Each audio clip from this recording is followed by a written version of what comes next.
So as soon as a patient has scheduled their surgery, the next thing that happens is they're going to get an email from me congratulating them on deciding to become a part of our practice and inviting them to kind of mark on their calendar the important dates that are coming up. One of those dates is their preoperative date. The next will be the date their balance is due. And more importantly, I want to make sure they know the dates when they need to have their EKGs or their blood work done. I want to know what pharmacy they want us to send their medications to. And then additionally, I send them a detailed list with information for car services, and not just sort of random car services, but services that are bonded and insured medical transportation services. This is really important because if they have a challenge finding someone who can pick them up from surgery, I feel safe giving them the name of one of these businesses, and I know that that person will get them safely from point A to point B, guaranteed.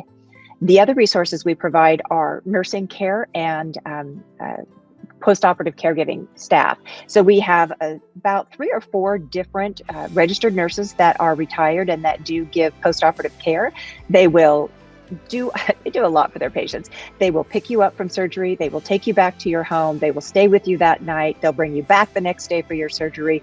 I've even seen a couple of these caregivers do grocery shopping and meal prep for their patients because you just can't do all of that yourself. So we give resources for that. And then additionally, I have resources for hotels in the area. Many of our patients travel from out of state or even out of the country to come have their procedure done with Dr. Ransom. So I want to make sure they have a place to stay that's close to the clinic, so there's not a lot of travel time back and forth.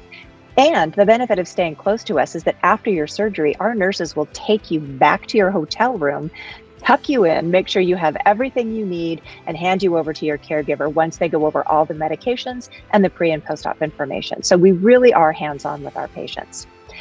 In addition to that, I also make sure that patients have information for post-operative care.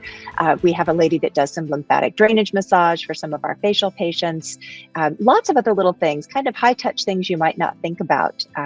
We even provide patients with something called a jade roller, which is a lot of women are familiar with what this might be, but it's just a little something that can help give a little massage to your area after the surgery and help minimize any scar tissue buildup. So we do everything we can to make sure you have the most amazing outcome possible and all the care that you could possibly need.